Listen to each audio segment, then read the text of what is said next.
Thank you all. Please be seated. Thanks for coming, and good morning. I want to welcome you all to the White House.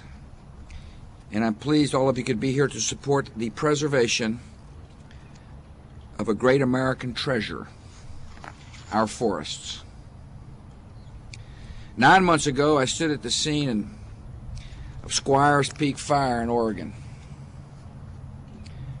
On one side of a dirt road, where small trees and underbrush had been removed before the fire rolled through, the forest was green and alive. On the other side of the road, where a similar thinning project had been stalled by lawsuits, the landscape was charred and the trees looked like matchsticks. The contrast between these two sides of the forest was startling, and it was tragic. Active forest management could have saved both areas. It could have saved millions more acres across America from the devastation of severe forest fires and insect damage. Yet for too many years, bureaucratic tangles and bad forest policy have prevented foresters from keeping our woodlands healthy and safe. The cost to America has been high in the loss of lives and property and in the destruction of woodlands and wildlife. No region in America is immune to this problem. Wildfires, diseases, and insect infestations threaten the habitat of animals and diminish the quality of our water. And problems on public lands hurt private lands as well. After all, the problems can leap across boundary lines to destroy homes and farms and ranches, and in some cases towns. The Healthy Forests Initiative that I announced last summer is making American woodlands more safe, acre by acre.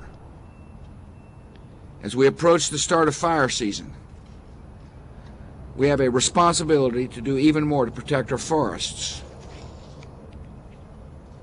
And we will meet that responsibility. People who understand the responsibility we assume when we take office are on the stage with me today, namely Secretary Gail Norton and Secretary Ann Veneman. And I want to thank them for their leadership, and I want to thank you for your work. As well,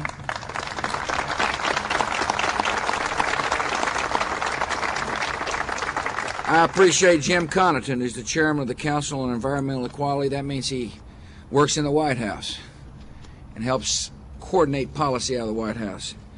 Jimmy's doing a fine job. On stage with me today is Andrea Gillum. She's the Fire Management Officer for the Bureau of Indian Affairs. Who she represents are all the people on the front line, the yellow shirts.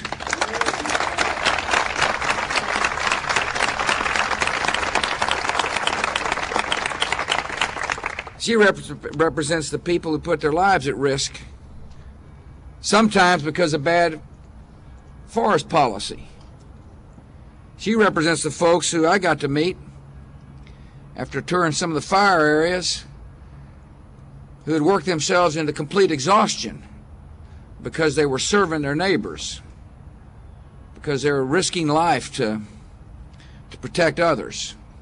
She represents the best of America, and I want to thank you all for coming here today. I also want to thank Rex Mann, who's the area commander for the U.S. Forest Service. Rex is a well-organized fella. He's a smart man. He understands sensible policy. After all, he's made a career of trying to make sure sensible policy came into being to prevent devastation of our forests. I met Rex at the site of a tragic fire. I saw how well organized he was, and I saw the fact that he commanded a group of great professionals, and those would be the U.S. Forest Service professionals. And so, Rex, thank you for coming, and I want to thank all the people who work for the U.S. Forest Service across our country.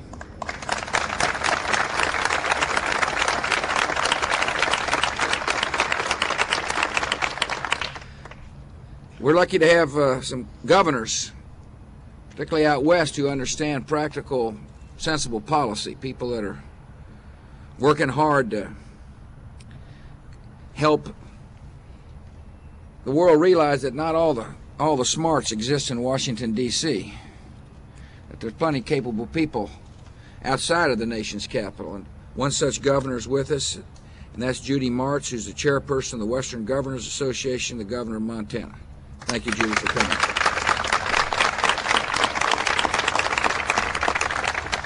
Plus, we got some good people in the Congress who care about this issue. People who are working in a bipartisan fashion to get the bill through. We've got members of the United States Senate who are here, strong leaders on this issue, starting with Senator Pete Domenici from the state of New Mexico, Gordon Smith from the state of Oregon, Larry Craig from the state of Idaho, and the birthday boy, Senator Crapo. Where are you? Congratulations, Mike. Happy birthday.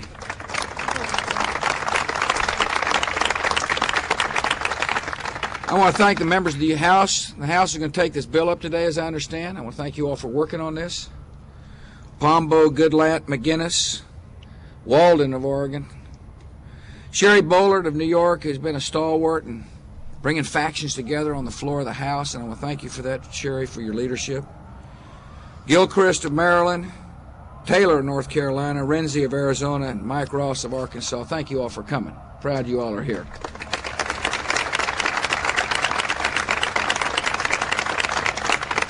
Last year, 23 firefighters died while battling disastrous forest fires. Our professional firefighters take risk. We need to mitigate those risks by sound policy. We need to be smart about how we manage our forests. Those fires last year scorched 7 million acres. More than double the average of the last 10 years. Major blazes burned in 15 states across our country. Destroyed 815 homes. It cost the taxpayers about $1.6 billion of fire suppression. The economic impact of these wildfires and of mismanaged forests is widespread. Hard-working Americans in the communities that count on healthy forests are suffering. Since 1989, 5 western states, Oregon, Washington, Idaho, Montana, and California, have lost 47,000 timber jobs. 400 mills have closed in those states.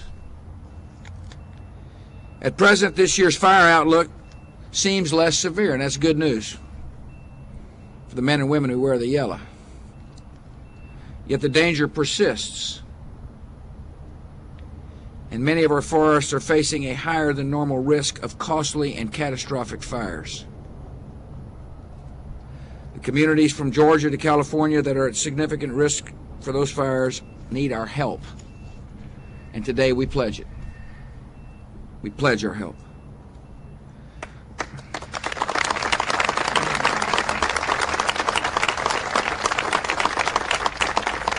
Wildfires and unnaturally overgrown forests burn hotter and spread faster than normal fires, and their effects on the environment can be devastating.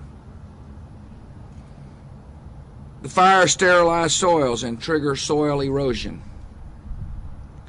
They decimate our forests, killing even giant sequoias that have survived centuries of smaller fires.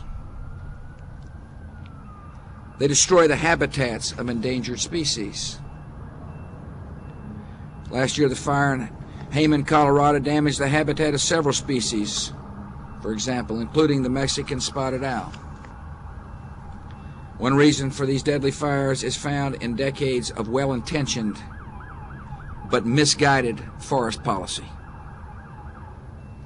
which has allowed dangerous undergrowth to build up on the forest floor. During seasonal droughts, these small trees and underbrush act as ladders for fires to reach to the tops of our oldest and tallest trees. They make forests vulnerable to insect infestation and disease. Sound science shows that we can prevent such fires by managing forests with controlled fire, cleaning out the underbrush, and thinning the areas that are vulnerable to intense fires and insect attacks. This is common sense. And it is the consensus of scientists, wildlife biologists, forestry professionals, and firefighters. The very people who have dedicated their lives to keeping our forests healthy and our communities safe.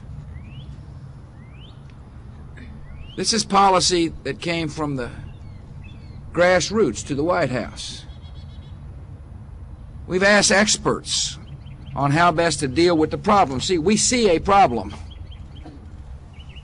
and we want to deal with it for the good of the country. Andrea Gillum is a fire management officer and a member of the Blackfeet tribe in Browning, Montana. She has been fighting fires since she was 19 years old, 2 years ago. Thank you. She has a degree in forest resource management. She's the kind of person that Congress needs to listen to. She knows the cost of doing too little to prevent extreme wildfires. In 1990, she was working the front lines of the Dude Fire in Arizona's Tonto National Forest. On the day, 6 firefighters died. Andrea says everybody knows what we need to do. The longer we wait, the more likelihood a catastrophic wildfire is going to happen. Lives and property are at risk. Everybody who's in the field knows what we need to do. Everybody whose job it is to protect America and the communities from wildfires know what we need to do. Many in the Forest Service know what we need to do. Enough on the House floor, I hope, know what we need to do. We just got to make sure that enough senators know what we need to do to propose and get through the Healthy Forest Initiative. And the initiative I've laid out is beginning to make sense. We've begun to cut through the bureaucratic red tape. And there's a lot of red tape here, as the people on the front line can tell you. Since 2000, the federal government has more than doubled the amount of money budgeted for firefighting, and that is good. For firefighting and fire prevention. For 2004, we budgeted an 8% increase. And I want to thank the members of the Congress and the Senate who are working with us on that project to make sure we've got enough money to let these good folks do what they're supposed to do on behalf of communities all across the country. This year, we've reduced the undergrowth that fuels fires on more than 1.3 million acres of forest and rangelands. That was nearly twice as many as were treated in the year 2001. We're moving at a record pace. We still got a long way to go. There's a lot more work to do. 195 million acres are vulnerable to devastating forest fires. For the sake of our forests and for the sake of the communities, we've got to act quickly. And that's why we've gathered here. I appreciate the Congress's hard work on the Healthy Forest Restoration Act. I appreciate the House moving the bill today. I urge Congress to get it done, to get it to my desk as quickly as possible. The bipartisan bill, and I emphasize bipartisan bill, builds on the success of the Healthy Forest Initiative.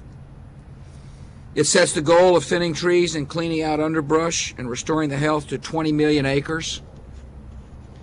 I hope Congress says when we're successful in the 20 million, we need to get after the 175 million more acres.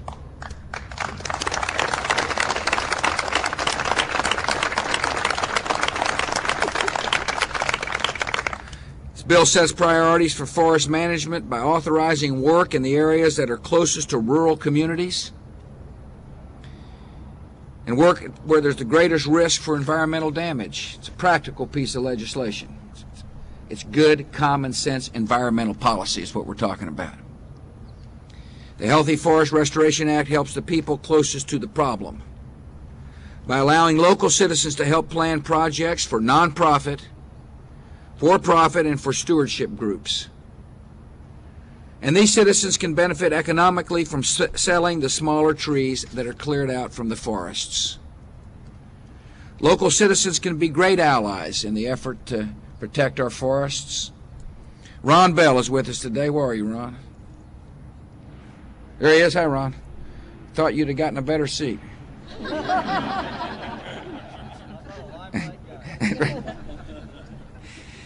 He spent 22 years in the Army before coming home to manage his family cattle and tree farm near Batesville, Arkansas. About 6 years ago, when Ron noticed the health of the forest in his area deteriorating from insect infestation, he decided to do something about it. Ron, his wife, and their 2 sons spent an entire winter cleaning out the diseased and lower quality trees that were crowding out the taller trees in his 40-acre forest. When he was finished, the forest was healthier. The bugs were gone. And he had made about $15,000 from the sale of the undergrowth that he cleared away. Today, he belongs to a group of nearly 200 landowners in central Arkansas who are working to manage their woodlands and to keep the bugs out. Ron says some of the landowners who live near national forest areas are worried because the government moves too slowly in treating our own forests. Here's what he says: the conditions are preventable with a little bit of management. You don't just have to throw up your hands. There are times you need to get in there quickly when the situation is dire. And the situation is dire across America. We need to listen to the voices of reasoned people. We need to get the politics out of this. And we need to focus on what's best for America is what we need to do. We need to bring people together for the sake of our forests, for the sake of those who work to see that our forests are healthy, for the sake of those who sacrifice to fight the fires. That's what we need to do here in Washington, D.C.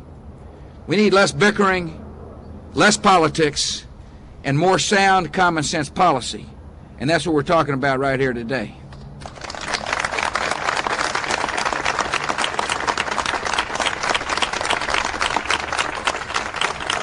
And the reason why that is necessary is because our forests are a treasure, and we are their stewards. We must preserve them.